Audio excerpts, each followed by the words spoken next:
السلام علیکم ورحمۃ اللہ۔ اللہ تعالیٰ سے امید کرتا ہوں کہ آپ سب خیر و عافیت سے ہوں گے۔ ایک نئے اسلامک مقابلے کے ساتھ پھر سے آپ کی خدمت میں حاضر ہوں۔ تو آئیے چلتے ہیں اور سوالات کے جوابات کو حل کرتے ہیں۔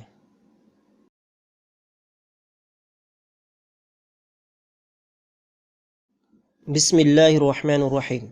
سوال نمبر 1، من فضائل سورۃ الفاتحہ انہا رقیۃ شافعیۃ باذن اللہ تعالی۔ جہاں پر سورۃ فاتحہ کے حوالے سے قرآن و حدیث میں بہت ساری احادیث ذکر ہیں اس کی فضیلت کے اوپر، وہاں پر ایک فضیلت یہ بھی ہے کہ یہ سورت شرعی دم ہے اور اللہ تبارک و تعالیٰ کی اذن سے شفا دینے والا دم ہے۔ جیسے کہ صحیح بخاری کے اندر ابو سعید خدری رضی اللہ تعالیٰ سے مروی حدیث ہے کہ اصحاب رسول میں سے کچھ ایک سفر پر نکلتے ہیں اور ایک بستی میں جا کر سٹے کرتے ہیں اور بستی والوں سے ضیافت کا مطالبہ کرتے ہیں، تو وہ ان کی ضیافت کرنے سے انکار کر دیتے ہیں۔ تو اس بستی کے سردار کو کوئی زہریلی چیز ڈس لیتی ہے، اس کا علاج کرنے کی کوشش کرتے ہیں لیکن اس کو افاقہ نہیں ہوتا۔ تو ایک شخص ان کو مشورہ دیتا ہے، کیوں نہ آپ ان لوگوں سے پوچھ لیں، شاید ان میں سے کوئی علاج کرنا جانتا ہو۔ تو وہ اصحاب رسول صلی اللہ علیہ وسلم کے پاس آتے ہیں اور ان سے پوچھتے ہیں کہ تم میں سے کوئی شخص علاج کرنا جانتے ہیں؟ تو ابو سعید خدری رضی اللہ تعالیٰ عنہ کہتے ہیں کہ جی ہاں، میں دم کرنا جانتا ہوں۔ تو وہ ابو سعید خدری رضی اللہ تعالیٰ عنہ کو کہتے ہیں کہ ہمارے ساتھ آئیے۔ ابو سعید خدری کہتے ہیں کہ آپ لوگوں نے ہماری ضیافت نہیں کی تو اس لیے ہم دم کرنے کا معاوضہ لیں گے۔ تو بات طے ہو جاتی ہے۔ پھر ابو سعید خدری رضی اللہ تعالیٰ عنہ جاتے ہیں اور قبیلے کے سردار کو سورۃ فاتحہ پڑھ کر دم کر دیتے ہیں، تو وہ بالکل ٹھیک ہو جاتے ہیں جس طرح اس کو کوئی مرض تھا ہی نہیں۔ اس کے بعد وہ بکریاں لے کر آتے ہیں، تو ایک صحابی کہتے ہیں کہ کیوں نہ ہم اس کو تقسیم کر لیں۔ تو ابو سعید خدری کہتے ہیں کہ نہیں، پہلے ہم اللہ کے رسول صلی اللہ علیہ وسلم کے پاس جائیں گے۔ تو آپ صلی اللہ علیہ وسلم کے پاس آتے ہیں، سارا واقعہ سناتے ہیں۔ آپ صلی اللہ علیہ وسلم مسکرا کر فرماتے ہیں، وما یدریک انہا رقیۃ، اے ابو سعید آپ کو کس نے بتایا تھا کہ یہ سورۃ فاتحہ دم ہے؟ تو ابو سعید کہتے ہیں کہ اللہ تبارک و تعالیٰ نے میرے دل میں یہ بات ڈال دی تھی۔ اس کے بعد آپ صلی اللہ علیہ وسلم کہتے ہیں کہ اس کو تقسیم کرو اور میرا حصہ بھی اس میں رکھنا۔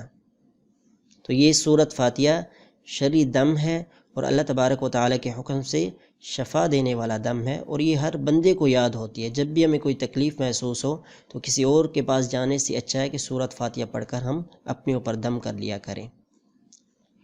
سوال نمبر 2، یقول اللہ تعالی کالذی ينفق مالہ رئاء الناس ولا یؤمن باللہ والیوم الآخر فمثلہ کمثل صفان علیہ تراب ما معنی صفان۔ اس آیت کے اندر جو لفظ صفان ذکر ہوا ہے اس کا مطلب آپ سے پوچھا جا رہا ہے۔ تو اس کا مطلب ہے حجر املس، چمکیلا پتھر، بالکل کلین پتھر، صاف ستھرا۔ اور اللہ تبارک و تعالیٰ نے اس آیت کے اندر ایک مثال بیان کی ہے کہ جو شخص ریاکاری کے غرض سے مال خرچ کرتا ہے، نہ تو وہ اللہ پر ایمان رکھتا ہے نہ یوم آخرت پر ایمان رکھتا ہے، اس کی مثال اس پتھر جیسی ہے جو بالکل چمکیلا صاف پتھر ہوتا ہے، اس کے اوپر مٹی پڑی ہوتی ہے۔ یہاں پر مثال دی جا رہی ہے کہ ایسی پتھریلی زمین جس کے اوپر مٹی پڑی ہوتی ہے اور کسان اس کے اوپر بیج ڈالتا ہے، جب بارش نازل ہوتی ہے تو بارش مٹی اور بیج دونوں کو بہا کر لے جاتی ہے اور یہ زمین کسان کو کوئی فائدہ نہیں پہنچاتی۔ اس طرح ریاکاری کے غرض سے کیے جانے والا صدقہ اس کے کرنے والے کو کوئی فائدہ نہیں پہنچاتا۔ سوال نمبر 3، ما حکم اکل الثمار التي سقي شجرها بالماء النجس۔ ایسے درختوں کے پھل کھانے کا کیا حکم ہے جن کو گندا پانی پلایا گیا ہو، یعنی کہ ایسے باغات جن کو گٹر یا نالوں کے پانی سے پانی پلایا گیا ہو، ایسے درختوں کے پھل کھانے کا کیا حکم ہے؟ تو جمہور اہل علم کے ہاں ایسے پھل کھانے کا حکم یہ ہے کہ وہ حلال ہیں، مباح ہیں، جائز ہیں، کوئی اس میں حرج نہیں ہے۔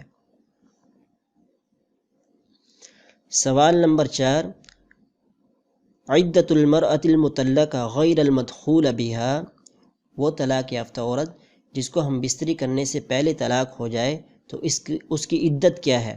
تو اسلام کے اندر ایسی عورت کے لیے کوئی عدت نہیں ہے۔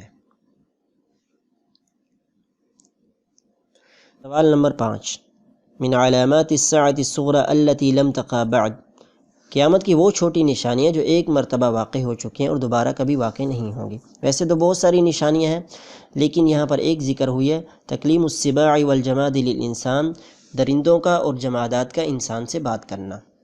ایک بہت خوبصورت واقعہ ہے جو مسند احمد کے اندر موجود ہے۔ ابو سعید خدری رضی اللہ تعالیٰ بیان کرتے ہیں کہ ایک چرواہا بکریاں چرا رہا ہوتا ہے اور اتنے میں بھیڑیا اس کی بکریوں پر حملہ آور ہو جاتا ہے اور ایک بکری کو اٹھا کر لے جاتا ہے۔ چرواہا اس کا پیچھا کرتا ہے اور اس کے منہ سے بکری کو چھڑا لیتا ہے۔ تو یہ بھیڑیا اپنی پچھلی ٹانگوں کے اوپر بیٹھ کر اس چرواہے کو کہتا ہے کہ کیا تم اللہ سے نہیں ڈرتے کہ اللہ کا عطا کردہ رزق مجھ سے چھین رہے ہو؟ تو چرواہا بڑا حیران ہو کر تعجب کر کے کہتا ہے، ایک بھیڑیا اپنی دم کے اوپر بیٹھ کر انسانوں جیسی باتیں کر رہا ہے۔ تو بھیڑیا اس کو کہتا ہے، کیا میں تمہیں اس سے بھی زیادہ حیران کن بات نہ بتاؤں؟ یثرب کے اندر محمد الرسول اللہ صلی اللہ علیہ وسلم تشریف فرما ہے اور وہ لوگوں کو ماضی کی خبریں بتا رہے ہیں، پچھلے انبیاء کے واقعات اور پچھلی قوموں کے واقعات بتا رہے ہیں۔ تو یہ چرواہا فوری اپنی بکریوں کو ہانکتا ہوا مدینہ کی طرف جاتا ہے، اپنی بکریوں کو ان کے ٹھکانے پر چھوڑ کر آپ صلی اللہ علیہ وسلم کے پاس آتا ہے اور یہ واقعہ بیان کرتا ہے۔ تو آپ صلی اللہ علیہ وسلم لوگوں کو حکم دیتے ہیں، الصلاۃ الجماعہ، لوگوں کو نماز کے لیے جمع کیا جاتا ہے۔ نماز ادا کرنے کے بعد آپ صلی اللہ علیہ وسلم اس چرواہے سے کہتے ہیں کہ تم یہ واقعہ ان لوگوں کو سناؤ۔ تو وہ سارا واقعہ A to Z سناتا ہے۔ تو آپ صلی اللہ علیہ وسلم کہتے ہیں کہ اس نے بالکل سچ کہا ہے، اس ذات کی قسم جس کے ہاتھ میں میری جان ہے، اس وقت تک قیامت قائم نہیں ہو سکتی جب تک درندے انسانوں سے باتیں نہ کر لیں۔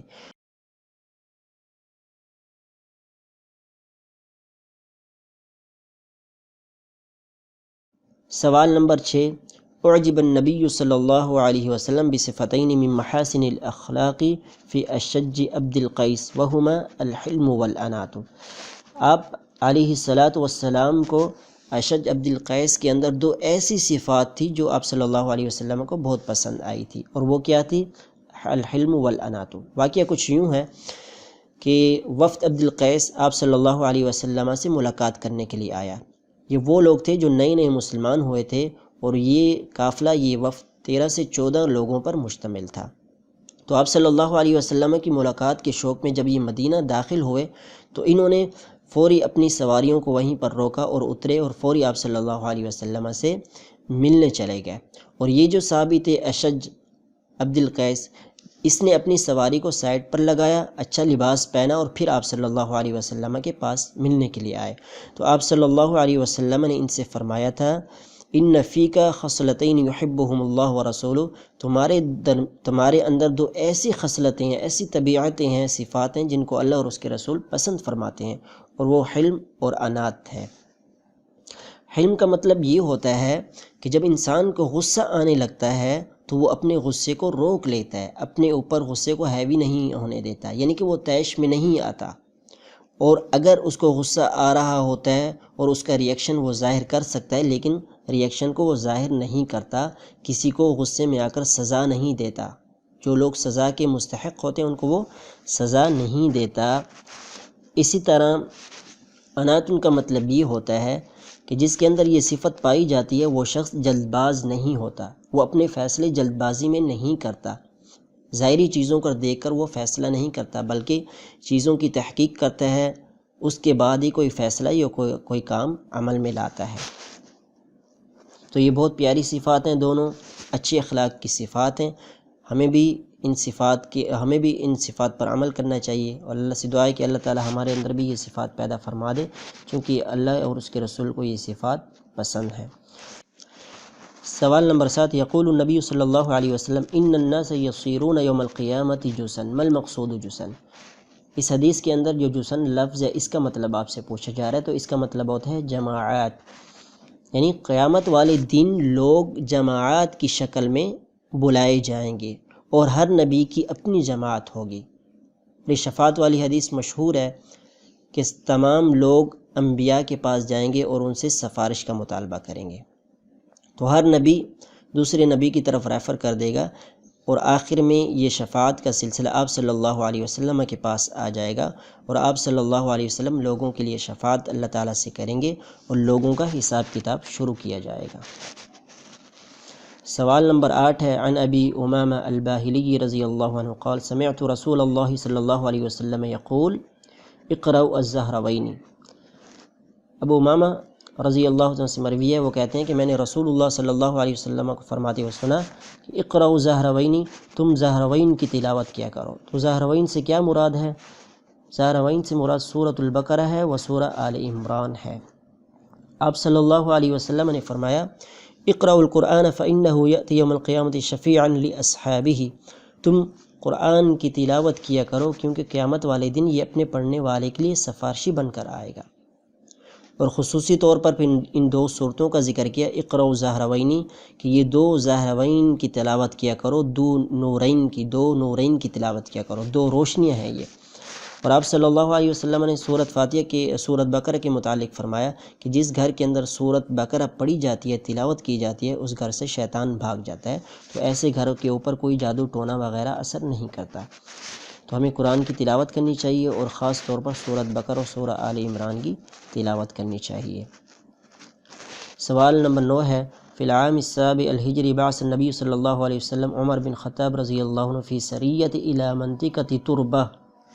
آپ صلی اللہ علیہ وسلم نے عمر بن خطاب رضی اللہ عنہ کی قیادت میں ایک فوج کی چھوٹی سی ٹکڑی بھیجی حوازن کی طرف، اور یہ تربہ کے مقام پر تھے۔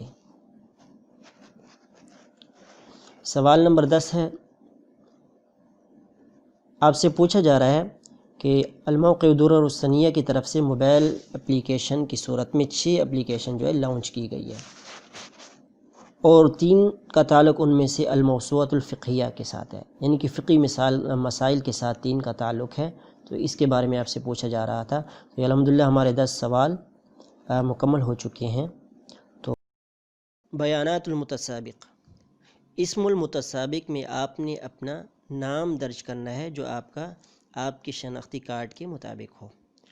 البرید الیکٹرونی میں آپ نے اپنا ای میل ایڈریس ڈالنا ہے، اور اس طرح رقم الجوال میں آپ نے موبائل نمبر انٹر کرنا ہے جو آپ کا چل رہا ہو، یعنی کہ ایکٹیو نمبر ہو، اور اس طرح الدولہ میں آپ نے وہ ملک سلیکٹ کرنا ہے جس میں آپ رہ رہے ہیں۔ اگر آپ پاکستان سے ہیں تو بہت آسانی سے آپ اس کو سرچ کر سکتے ہیں۔ عربی فونٹ کے اندر اگر آپ با لکھیں گے پاکستان تو یہ آپ کے سامنے آ جائے گا، لیکن اگر آپ کے موبائل میں عربی فونٹ نہیں ہے اور اردو فونٹ ہے تو اس میں آپ کو کیا کرنا ہوگا کہ صرف با لکھیں گے، با لکھنے کے بعد آپ پٹی کو نیچے کریں گے تو بہت جلدی آپ کو پاکستان جو ہے وہ مل جائے گا، کیونکہ عربی کے کاف اور اردو کے کاف میں فرق ہوتا ہے۔ تو چلیے آپ ارسال کرتے ہیں، ارسال کے بٹن پر کلک کریں، تم ارسال المشارکات۔ الحمدللہ آپ نے اس مہینے کے مقابلے میں شرکت کر لی ہے کامیابی کے ساتھ۔ تو انشاءاللہ اگلے مہینے پھر ملیں گے ایک نئے مقابلے کے ساتھ۔ تو اللہ تعالیٰ سے دعا ہے کہ اللہ تعالیٰ آپ سب کی حفاظت فرمائے۔ والسلام علیکم ورحمۃ اللہ وبرکاتہ۔